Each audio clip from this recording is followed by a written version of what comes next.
नमस्कार दोस्तों, मेरा नाम जय कुमार तिवारी है। मेरे YouTube चैनल में आपका स्वागत है।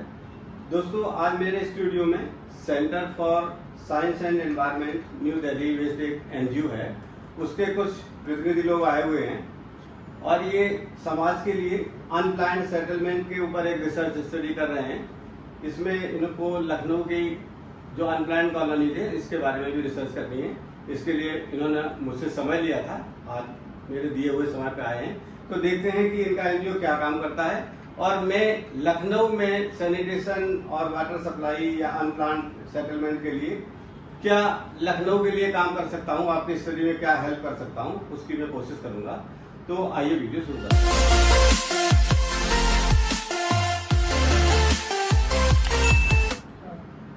तो आप लोग आए हुए हैं centre for science and environment new Delhi से।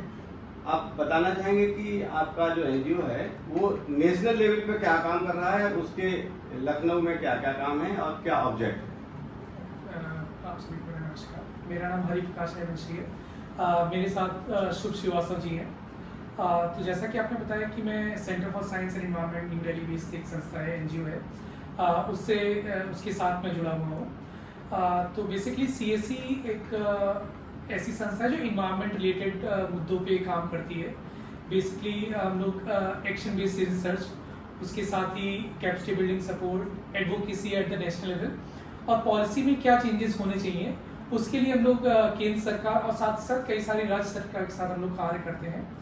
अगर पर्टिकुलरली मैं बात करूँ उत्तर प्रदेश में तो CSE जो अर्बन डेवलपमेंट डायरेक्टरेट UP है, उसमें हम लोग faecal sludge and septic management and water sanitation के लिए सहयोग कर रहे हैं। तो जैसा कि हम सभी लोग जानते हैं कि जहाँ पे जिस क्षेत्र में सीवर लाइन नहीं होती वहाँ पे सेप्टिक टैंक्स होते हैं यूजुअली, एंड सेप्टिक टैंक से फीकल स्लज या सेप्टिक खाली किया जाता है। तो काफ़ी सारा अगर हम लोग पहले की बात करें, बेसिकली 2020 से और पहले की बात करें तो जब हम लोग ये सेप्टिक खाली करते थे तो इसको कहीं ना कहीं नदियों में या नालों में या खुले लैंड्स में डाल दिया जाता था। उससे क्या होता है कि जब हम लोग ये सेप्टेज हम लोग नदी नाले में डालते हैं या फिर ग्राउंड में डालते हैं तो आइदर आपका सरफेस वाटर या फिर जो हमारा ग्राउंड वाटर है वो पल्यूट होता है। उसके बाद फिर कहीं ना कहीं हम सभी लोग उसको ड्रिंक भी करते हैं। So water borne disease, diarrhoea, cholera, ये सब दिक्कतें होती हैं। सो इन सभी चीज़ों के रोकथाम के लिए राज्य सरकार ने एक महत्वपूर्ण स्टेप लिया था नॉन सीवर सैनिटेशन की तरफ, जिसमें मतलब जो हमारे अमृत टाउन्स हैं, सो बेसिकली यूपी में अराउंड 56 टाउन्स में 59 treatment plants, basically faecal sludge treatment plants, और जहाँ पे STP है वहाँ पे को ट्रीटमेंट प्लांट्स बनाए गए हैं। तो हम लोग राज्य सरकार को इसके लिए उन प्लांट्स को सुचारू रूप से बनाने के लिए उनकी मॉनिटरिंग, जो ऑफिशियल्स हैं उनकी कैपेसिटी बिल्डिंग, उसका ऑपरेशन मेंटेनेंस कैसे करना है, टेक्निकल गाइडलाइंस, इन सब के लिए हम लोग सहयोग कर रहे हैं। साथ साथ जैसे आपने मेंशन किया अनप्लान्ड सेटलमेंट्स के बारे में, तो हमारी जो हमारी मेन जो दिल्ली में टीम है वहाँ पे एक उन्होंने संगम विहार, जो कि एक दिल्ली का सबसे बड़ा एक अनप्लान्ड सेटलमेंट्स है, जहाँ पे अगर मैं ब्रॉडली आपको बताऊँ तो जो 5 स्क्वायर किलोमीटर में अराउंड 1 मिलियन पॉपुलेशन डिसाइड कर रही है। तो आप डेंसिटी आप देख रहे हैं कितनी ज़्यादा है ना। जो आपकी 600 होनी चाहिए पर स्क्वायर मीटर वो आपकी पर हेक्टेयर होनी चाहिए, आपकी 2000 है। सो आप देख सकते हैं कितना ज़्यादा डिफरेंस है यहाँ पे। सो उसका हम लोगों ने आपको जो मैंने आपको बुकलेट दी है इसमें हम लोगों ने डिटेल स्टडी किया था। इसमें जो वाटर सैनिटेशन का क्या सिनेरियो है संगम विहार में, क्या चैलेंजेस लोग फील कर रहे हैं water sanitation plus strong water management, और गवर्नमेंट का क्या अप्रोच है उसको रिजॉल्व करने के लिए। जो एक यूजुअली हम लोग देखते हैं बहुत ही सेंट्रलाइज अप्रोच चलता है कि हम लोगों ने सीवर लाइन डाल दी, सब एक लाइन से जा रहा है, तो क्या वो सक्सेसफुल हो पाएगा। अभी ऐसे वाटर सप्लाई बहुत ही कम वहाँ पे जा रही है, अराउंड 45 LPCD, उसको हम लोग कैसे इंक्रीज कर सकते हैं। नॉट नेसेसरली जस्ट जैसे यूजुअली हम लोग देखते हैं कि काफ़ी दूर से पंप करके सिटीज़ में आजकल पानी आ रहा है, 100 किलोमीटर इवन 200 किलोमीटर से पंप करके पानी आ रहा है। सो हम लोग लोकल लेवल पे कैसे सॉल्यूशंस इवॉल्व कर सकते हैं, ग्राउंड रिचार्ज करके, लेक रिचार्ज करके, शैलो एक्वाफर को रिचार्ज करके उसको डायरेक्ट अगेन फिर हम लोग पंप आउट करके कैसे वाटर सप्लाई दे सकते हैं। इस तरह से हम लोग ब्रॉडरली हम लोगों ने स्टडी किया था संगम विहार का, जो दिल्ली में एक अनप्लान्ड सेटलमेंट है। तो सिमिलरली जो हम लोग राज्य सरकार को सहयोग दे रहे हैं फिकल स्पेस मैनेजमेंट के, उसके साथ ही हम लोग देखना चाह रहे थे कि लखनऊ में अभी क्या स्टेटस है इन प्लान सेटलमेंट्स का, कितने हैं, क्योंकि जब मैं मास्टर प्लान भी देख रहा था बहुत ज़्यादा उसमें मेंशन नहीं था, तो भी क्या स्टेटस है, कितने नंबर्स हैं, वाटर सैनिटेशन में क्या दिक्कतें आ रही हैं लोगों को। तो मैं इसीलिए आपसे मिलना चाहता था कि थोड़ा और समझने के लिए कि बाकी डिटेल स्टडी हम लोग कैसे कर सकते हैं इसके बारे में।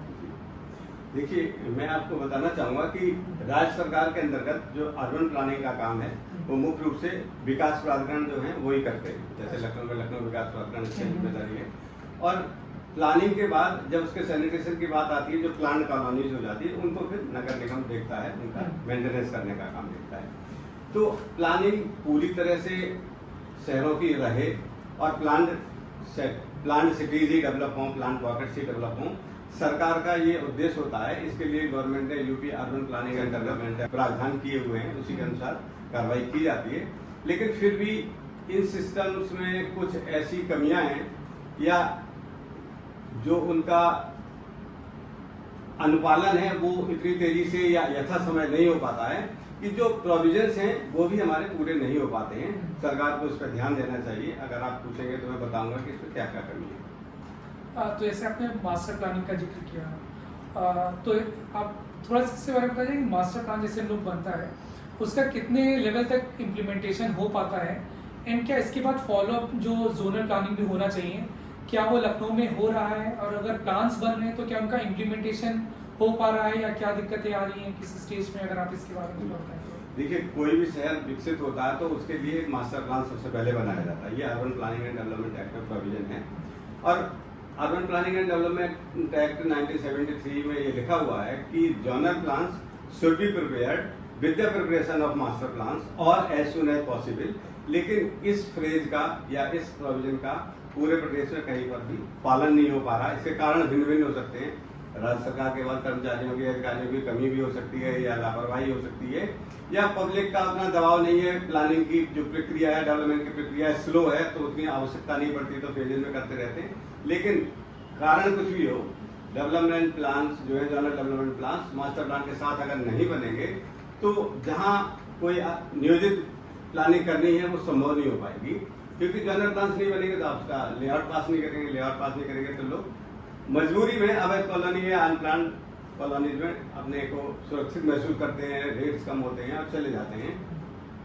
तो सरकार को सबसे पहले मास्टर प्लान बनाने के साथ साथ, मास्टर प्लान में तो पूरे शहर के लैंड यूज तय हो जाते हैं। जैसे मान लीजिए बहुत बड़ा 100 हेक्टेयर का पैच है, आपने उसको लैंड यूज तय कर दिया कि ये रेजिडेंशियल है, लेकिन रेजिडेंशियल होने भर से आप उसके अंदर, आपका मतलब विकास प्राधिकरण, उसके अंदर डिफरेंट कॉलोनाइजर्स के लिए या प्लान कॉलोनी बनाने के लिए लेआउट पास नहीं कर पाता है, बिल्डिंग प्लान पास नहीं कर पाता है, क्योंकि उस बड़े 100 हेक्टेयर के पैच में कहां से कौन सी रोड जाएगी, कितनी चौड़ी रोड जाएगी, रोड नेटवर्क डिफाइंड नहीं होता है। रोड नेटवर्क डिफाइंड होने को ही हम कहते हैं जोनल डेवलपमेंट प्लान बनाना। तो सबसे पहले सरकार को ये काम करना चाहिए कि जो अर्बन प्लानिंग एक्ट में प्रोविजन है उसके अनुसार मास्टर प्लान तभी लागू करने चाहिए, या ऐसा बंधन अधिकारियों के साथ होना चाहिए कि मास्टर प्लान तैयार होने और इम्प्लीमेंट होने के 1 साल के अंदर जोनल डेवलपमेंट पूरे शहर के, पूरे मास्टर प्लान शहर के बन जाएं, तो एक मील का पत्थर साबित हो सकता है शहर के सुनियोजित विकास में। अनप्लान्ड सेक्टर सोशल डेवलप होने के चांसेस मोर देन 80% कम हो रहे हैं। तो आपने बहुत इम्पोर्टेंट एक इन्फॉर्मेशन दी कि जोनल प्लान यूपी में फिलहाल कहीं भी नहीं बन रहे हैं। मेरा जो अध्ययन है, देखिए मैं यूपी अर्बन प्लानिंग डिपार्टमेंट में लगभग 40 इयर्स नौकरी करने के बाद रिटायर हुआ हूँ, और अर्बन प्लानिंग सेक्टर से ही जुड़ा रहा हूँ, इसमें नक्शे पास करने का काम।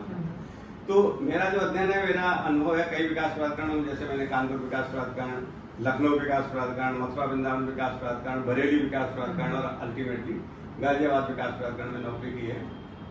तो किसी भी विकास प्राधिकरण में अभी तक 2021 मास्टर प्लान के भी जोनल डेवलपमेंट प्लान पूरी तरह से नहीं बन पाए हैं। जैसे अगर कोई शहर 8 सेक्टर्स में 8 जोन्स में बता हुआ है, तो किसी शहर में 2 जोन के मास्टर प्लान बन गए, उसी से अपना काम चला रहे, भाई सारे लोग इधर आ जाए, यहीं पर डेवलपमेंट करेंगे। किसी में 1 का बन गया, और कुछ शहर की स्थिति तो इतनी खराब है कि 2011 के मास्टर प्लान के जोनल डेवलपमेंट प्लान अभी तक नहीं बन पाए हैं, और वहां पर अब जोनल डेवलपमेंट प्लान की बनाने की एक तरह से आवश्यकता खत्म ही हो गई है, क्योंकि सारी अवैध कॉलोनियां बच गई है। तो इसमें सरकार का ही दोष है या जो इम्प्लीमेंट करने वाले डिपार्टमेंट्स हैं उनका दोष है।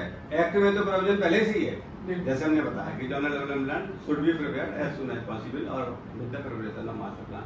लेकिन जो अधिकारी हैं उनका पालन नहीं कर पा रहे, परिस्थितियां जो भी हों, ये सरकार उसको सॉल्व करे। मेरा मतलब है कि एक बड़ा पॉइंट है जिसको सरकार को सॉल्व करना चाहिए। तो अर्बन प्लानिंग में ये जो अनप्लान सेटलमेंट है इसको रोक लगाई जाए। तो इसके बारे में आप थोड़ा बताना चाहेंगे कि अनप्लान सेटलमेंट जब आ जाते हैं सो क्या दिक्कत होती है सिटी में?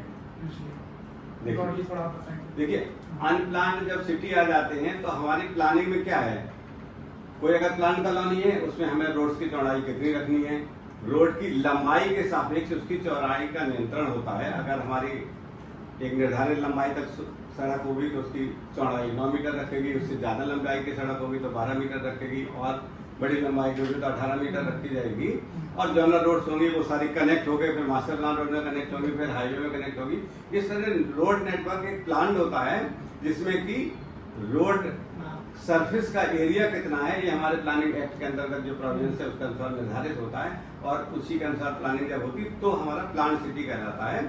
इसके बाद जो ग्रीन एरिया वो कितने % होना चाहिए, लोगों के इंटरटेनमेंट के लिए झूले, park, common facilities centres, club houses, ये सब होने चाहिए।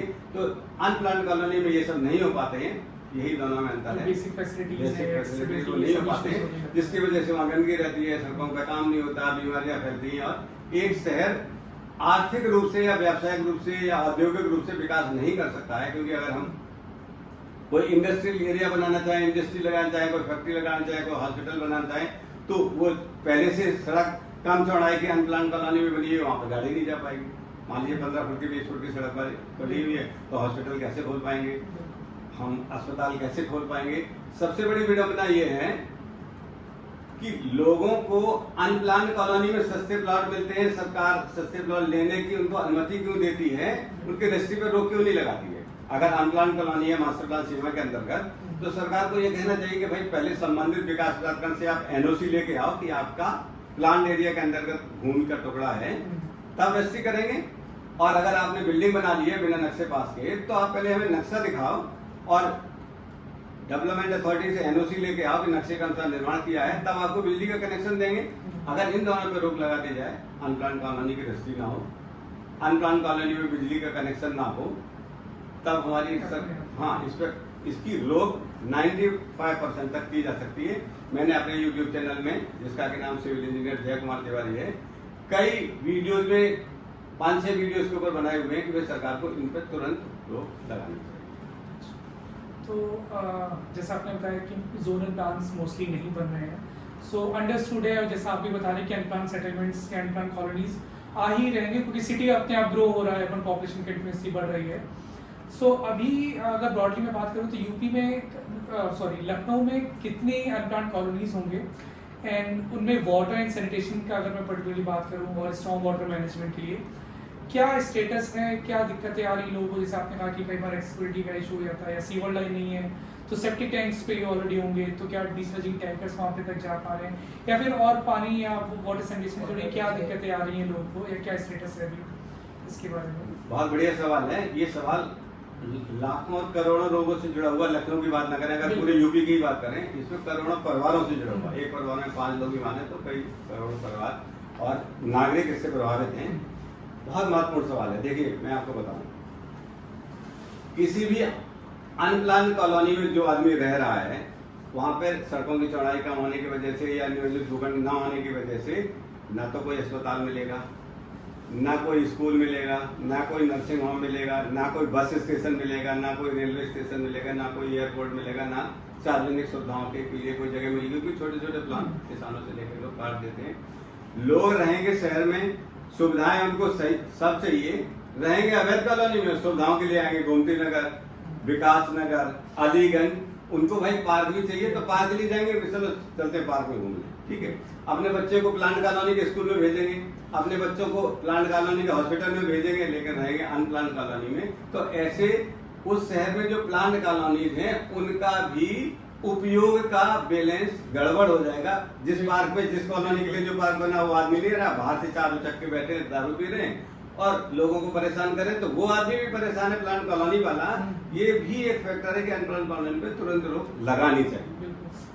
तीसरी बात कि अनप्लान कॉलोनी को, अभी हम लोग बात कर रहे थे अनप्लान कॉलोनी क्यों है, पहला बिंदु, और अनप्लान कॉलोनी कैसे रोकी जा सकती है, रजिस्ट्री पे रोक लगा के, बिजली पानी के कनेक्शन पे रोक लगा के, ये हम लोगों ने अभी डिस्कस किया। अब बात करें अगर अनप्लान कॉलोनी बन गई है तो क्या उसको रेगुलराइज किया जा सकता है या नहीं किया जा सकता, ये भी पॉइंट महत्वपूर्ण है। अभी जो प्रचलित सरकार के नियम है, अनप्लान्ड कॉलोनी या अवैध कॉलोनी या अनियमित कॉलोनी या इलीगल कॉलोनी, कुछ भी कह लीजिए, सब शब्दों का अर्थ एक ही है।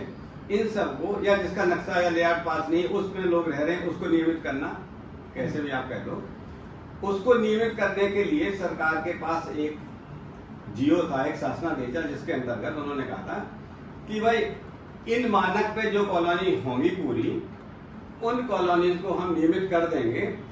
ये लगभग 10 साल पहले एक शासनादेश आया था और उस शासनादेश में लिखा था, हमने इसके ऊपर एक वीडियो भी बनाया हुआ, इस समय मुझे डेट याद नहीं आ रही, वीडियो देख के आप समझ सकते हैं, लगभग 10 साल पहले का शासनादेश है। उसमें लिखा था कोई आज के बाद हम इतनी सख्ती करेंगे कोई अनप्लान कॉलोनी बनने नहीं पाएगी, और आज तक जो कॉलोनी बन गई है उनमें जो इन मानकों को पूरा करेगी, कुछ रिलैक्स कर दिया था, उनको हम रेगुलाइज कर देंगे। लेकिन उसका भी रिजल्ट 0 है। अभी तक पूरे प्रदेश में गिनती की जो टोटल लिस्ट बनी थी उसकी 3 या 4% कॉलोनी ही रेगुलाइज हो पाई, बाकी नहीं हो पाई है।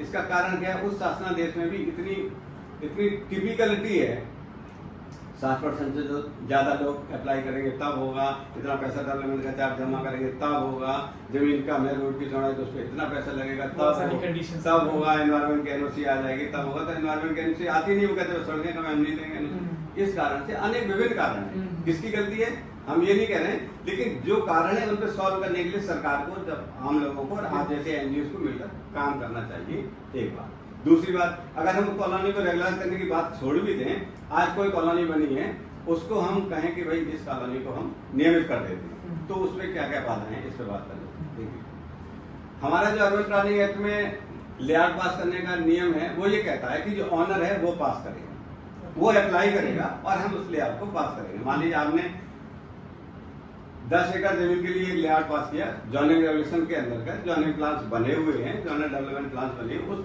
उस रोड पे भी आपने जमा किया, तो ऑनर एक होना चाहिए, पूरा ऑनर एक जमा कर दिया, हमारी रोड की चौड़ाई नियमानुसार है, ओपन एरिया पार्क सब ठीक छोड़ दिया, सड़क ठीक हमने पास कर दिया, कोई प्रॉब्लम नहीं, प्लान बस गई। अब अगर उसी जगह लैंड यूज परमिट कर रहा है, रोड परमिट कर रही है, लेकिन पास कराने वाले ने लेआउट पास नहीं कराया है, ऐसे ही प्लॉट भेज दिए, उसने कहा कि पास कराएंगे, पास हो सकता था, उस जगह पर पास हो सकता था, लैंड यूज परमिट कर रहा है, रोड की चौड़ाई परमिट कर रही, सारी एनओसी मिल सकती है, कोई प्रॉब्लम नहीं, लेकिन उसने कहा कि डेवलपमेंट चार्ज सरकार को देना पड़ेगा और सेलेबल एरिया मेरा कम हो जाएगा, पार्क छोड़ना पड़ेगा, रोड हम ऐसे ही भेज देते हैं, ठीक है ना, आप समस्या क्या है, वहाँ पास हो सकता था, लेकिन उसने ऐसे ही भेज दिया। अब जो सारे लोग आ गए हैं इकट्ठे, वो कहते हैं भाई आप मेरा रेगुलाइज कर दो, प्राधिकरण के पास है, बेचने वाला तो बेच के निकल गया। अब नियम यहाँ का क्या आड़े आता है, नियम कहता है भाई जो ऑनर है वो अप्लाई करेगा, ऑनर तो अब है नहीं, ऑनर ने 10 एकड़ जमीन ली थी, उसने 8 एकड़ जमीन तो सेलेबल प्लॉट्स में बेच दी, 2 एकड़ में प्लॉट रोड्स बना दी, ठीक है, आप समझिए, ऑनर था वो गायब है, अब एक ऑनर की जगह 100 ऑनर हो गए छोटे छोटे प्लॉट्स के, ठीक है, 100 लोग अप्लाई नहीं कर रहे, ऑनर ही अप्लाई करेगा ये नियम है, तो ऑनर तो गायब है। अब जो ऑनर है उसका प्लॉट है, जिसका प्लॉट है उसकी सड़क नहीं है, कि सड़क में अभी भी बेचने वाले का नाम लिखा हुआ उस जमीन पर, वो तो प्लॉट बेचा है, एक प्लॉट ये लाइन चली गई, उसके सामने सड़क आ गई 20 फुट की, सड़क के दूसरी तरफ दूसरे प्लॉट आ गए, तो जिसके जो प्लॉट्स का ऑनर है वो सड़क का ऑनर नहीं, जिसको सो कॉल्ड सड़क, वो सड़क नहीं है, उन्होंने कह दिया कि भाई जिसके प्लॉट है उसकी सड़क नहीं है, और जिसकी सड़क है वो गायब है, और जिसकी सड़क है उसको कोई लेना देना नहीं है, और जिसकी सड़क है उसके प्लॉट नहीं है, तो अप्लाई कौन करे, अप्लाई कौन करेगा, तो रेगुलाइज कैसे होगी, एक बात। दूसरी बात की वो मानक के अनुसार नहीं, तो सड़क कम है तो पास कैसे होगी।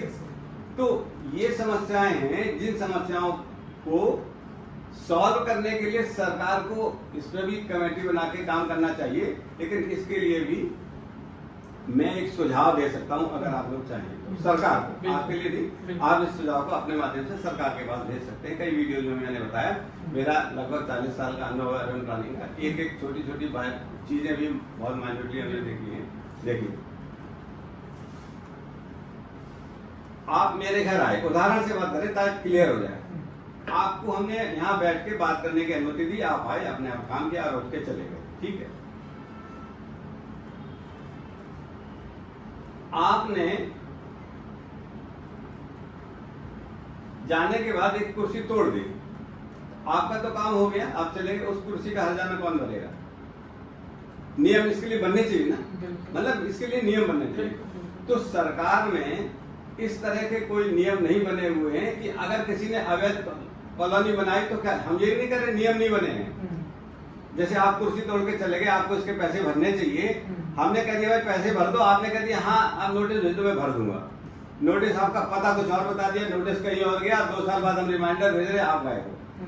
ये अगर हम इतनी सख्ती करते हैं कि आप गेट के बाहर नहीं निकल पाओगे, पहले पैसे जमा करो या पहले एडवांस जमा कर दो नुकसान के क्षतिपूर्ति के लिए, कंपनसेशन, वो जो क्या कहते हैं उसको, क्षतिपूर्ति के लिए, फिर ठीक है आप काम करो और चले जाओ। इसी तरह कॉलोनी के रेफरेंस में बात कर रहे हैं। कॉलोनी के रेफरेंस में अगर किसी ने अवैध कॉलोनी बनाई है, उसका चालान करिए, नोटिस करिए, जो अर्बन प्लानिंग एक्ट में प्रोविजन है। कार्रवाई आज भी हो रही है, लेकिन वो इतनी स्लो है कि उस कार्रवाई का महत्व ही खत्म हो जाता। अगर कोई न्याय 1 साल में, या देखिए आप जैसे अवैध कॉलोनी बनाने वाले हैं, आपने कॉलोनी बनाई, आपको पता है कि 2 महीने नहीं बीतेंगे, आप सड़क की डिमार्केशन नहीं कर पाओगे, तब तक प्राधिकरण तोड़ के चला जाएगा और आपकी सारी जमीन अपने कब्जे में ले लेगा। या इतनी सख्ती करेगा कि जैसे आप 1 ईटा रखोगे हम तोड़ने आ जाएंगे, जैसे ही रखोगे तोड़ोगे, बनाओ कितना बनाओगे।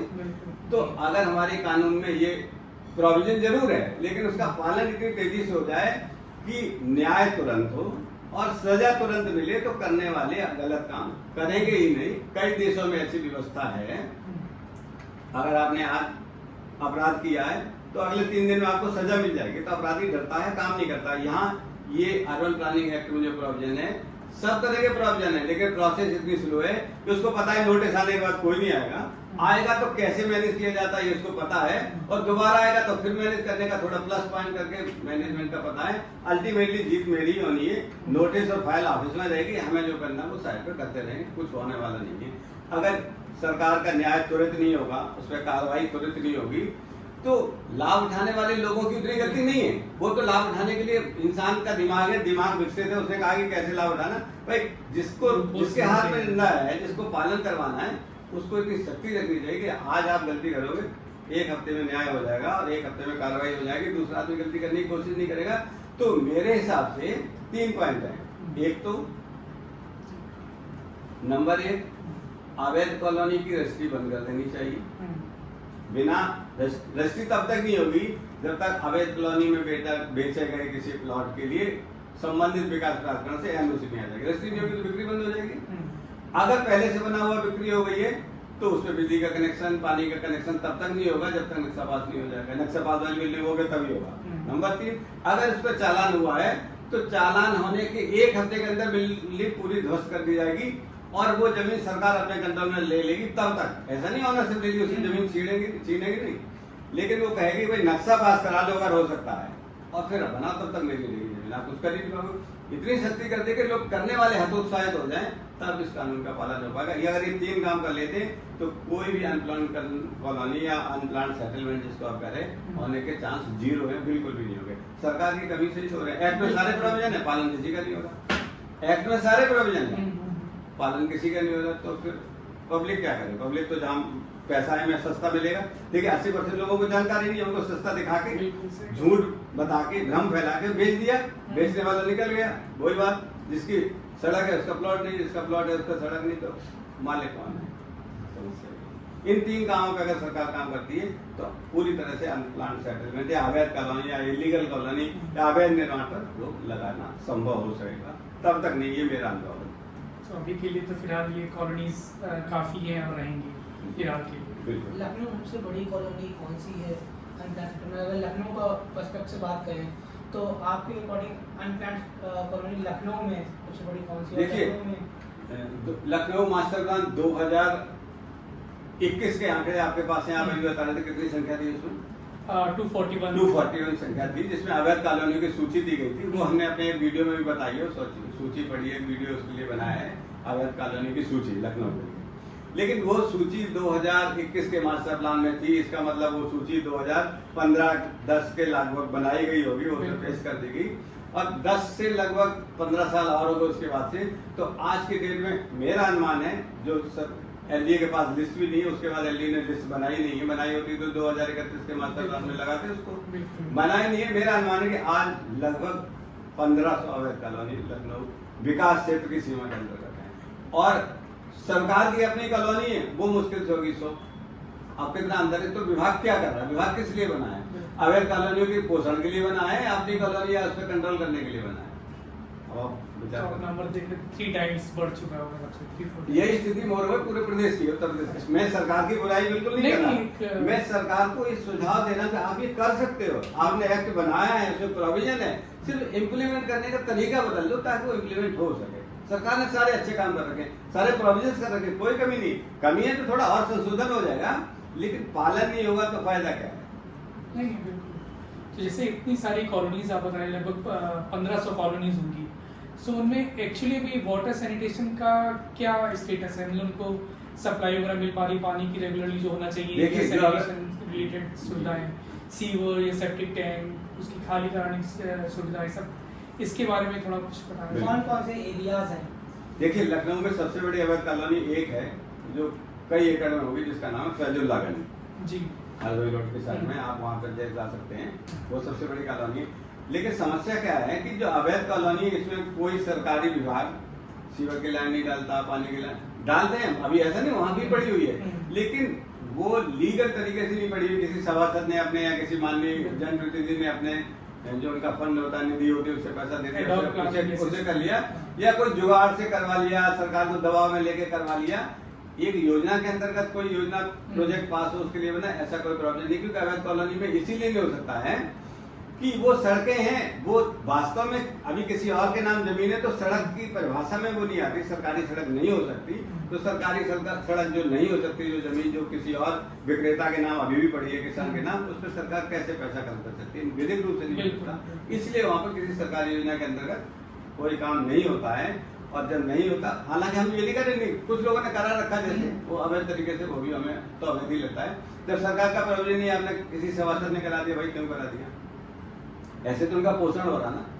तो इसलिए कहीं पर भी कोई सरकारी व्यवस्था के अंतर्गत बड़े प्रोजेक्ट के रूप में कोई विकास कार्य, सड़क बनाने का कार्य, सीवर लाइन बिछाने का काम, पानी की लाइन बिछाने का काम, या डिसेप्टिंग का काम नहीं हो रहा है। हाँ, इंडिविजुअल लोगों ने अपने सेप्टिक टैंक बनाए हुए हैं, कॉलोनाइजर ने कुछ हेल्प कर दी तो बन गया है, और अपनी बोरिंग कराई हुई, इसी तरह की व्यवस्थाएं चल रही हैं। बेसिकली आपका ये ग्राउंड वाटर पे ही डिपेंडेंट है। बिल्कुल। इसके अलावा और कोई वहाँ पे टैंकर सुविधा या कैसे वाटर सप्लाई भी फिर कैसे हो रही है? अगर डायरेक्ट पाइपलाइन नहीं है तो और क्या क्या साधनों से हो रही है वहाँ पे? वो अपनी बोरिंग का ही साधन है मुख्य रूप से।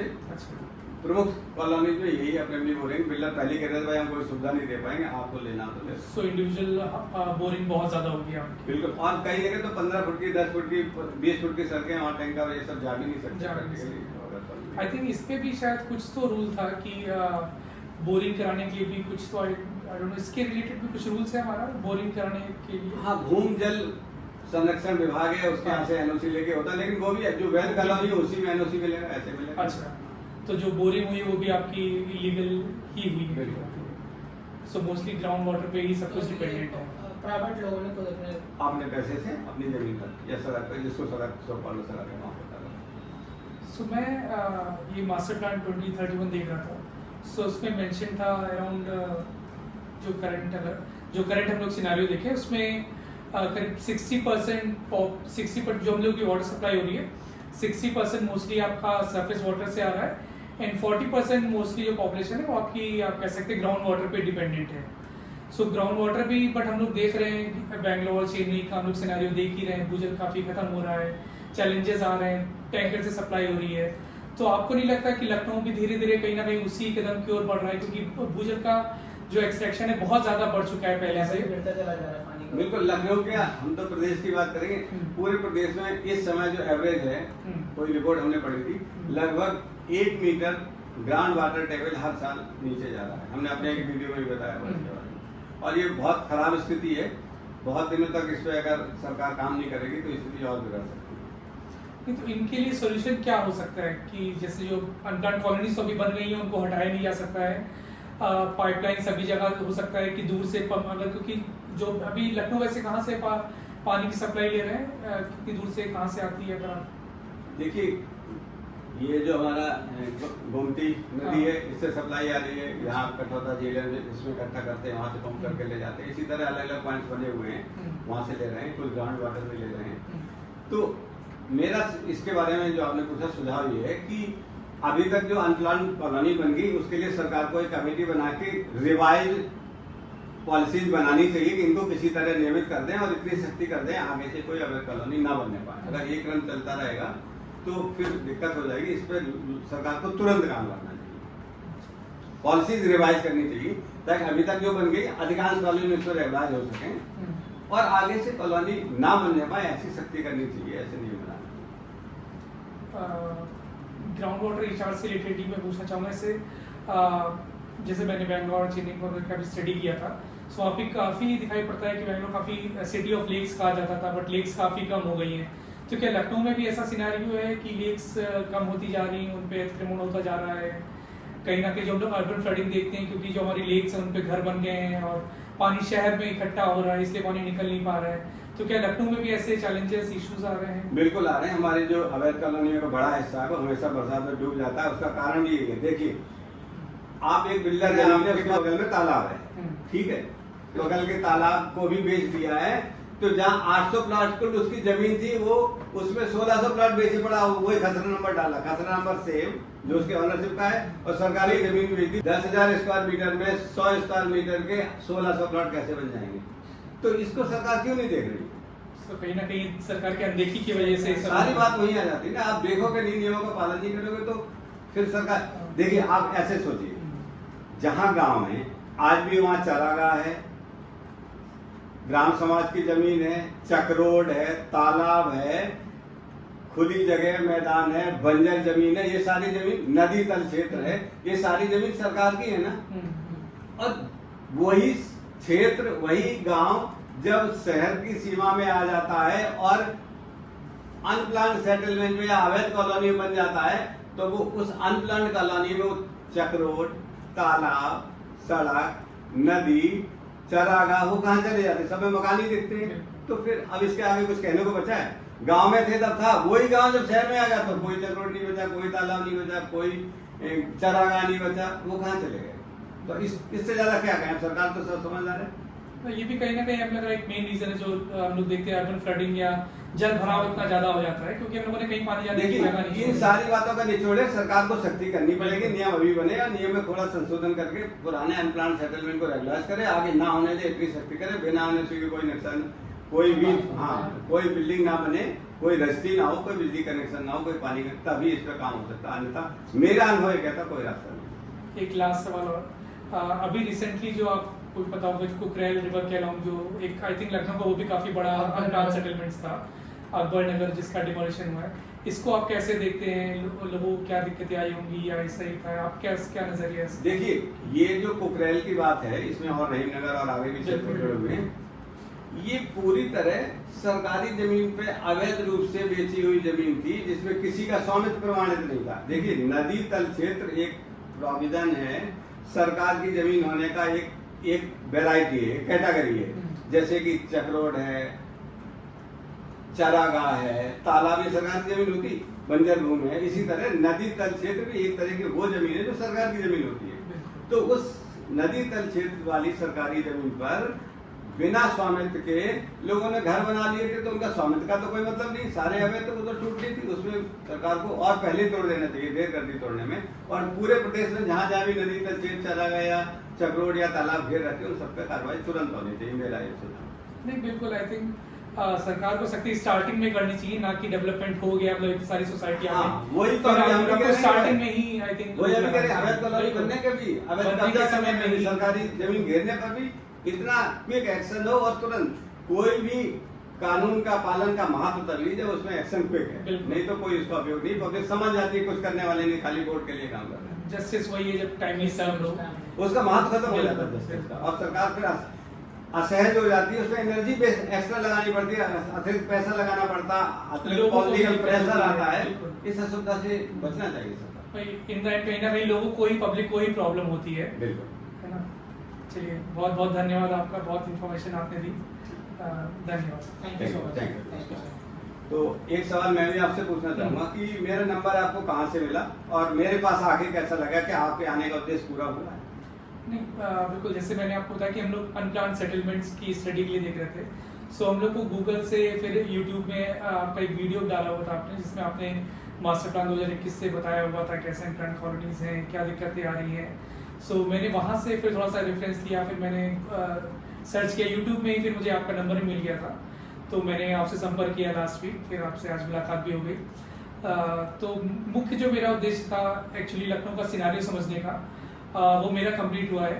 और हम लोग लखनऊ में और भी स्टडी का मतलब फील्ड में भी जाके देखेंगे, शायद आपके पास फिर से आए कि और इसमें आपके क्या सुझाव हैं। तो मुख्य जो उद्देश्य था मेरा पूरा हुआ है। Thank you. मेरे YouTube चैनल के बारे में आप क्या ग्रेडिंग देना चाहेंगे, कैसा लगा आपको जो भी आपने देखा, जितना कंटेंट भी देखा उसके आधार पर? हाँ नहीं, मैंने जैसे आपका ये कंटेंट तो डिटेल में देखा था, बाकी और भी मैंने थोड़ा सा आपका देखा टैक्स कैलकुलेशन, जो बेसिक पब्लिक को समझना चाहिए, जो कि उनको नॉलेज नहीं होती कि एक्चुअली उनका प्रॉपर टैक्स कैलकुलेशन कैसे हो रहा है। आपने बहुत ही सिंपल वे में उसे समझाया है, और आपकी कई सारी वीडियोस मैंने देखा। एक अवेयरनेस हाँ। भी आप जो फैला रहे हैं वो बहुत बड़ी चीज़ है, क्योंकि पब्लिक को पता होनी चाहिए सारी चीज़ें, जो ये से एरियाज है जिसको इग्नोर किया जाता है, उसके लिए क्योंकि आज ये चीज़ें बहुत बड़ी प्रॉब्लम बन जा रही है इस समय में। तो ये बहुत इंपॉर्टेंट व्यू है जो आप इस टाइम पे जो आई ओपनर विषय बोल सकते हैं तरीके से, गवर्नमेंट के लिए भी, पब्लिक के लिए भी, और हर तरीके से भी। देश और समाज के निर्माण में, बिल्कुल। मतलब देश और समाज के अर्बनाइजेशन के क्षेत्र में हम थोड़ा अपना योगदान देना चाह रहे हैं, उसमें हम कुछ सफल हो पा रहे हैं? नहीं बिल्कुल, बहुत अच्छा सपोर्ट है। अच्छा आई थिंक लगा। पब्लिक को इन्फॉर्मेशन की ही सबसे ज्यादा कमी रहती है, आप वो इन्फॉर्मेशन फ्री ऑफ कॉस्ट उनको अवेल करा रहे हैं, बहुत बड़ी मुझे लग रहा है एक सेवा है अपने आप में। Thank you.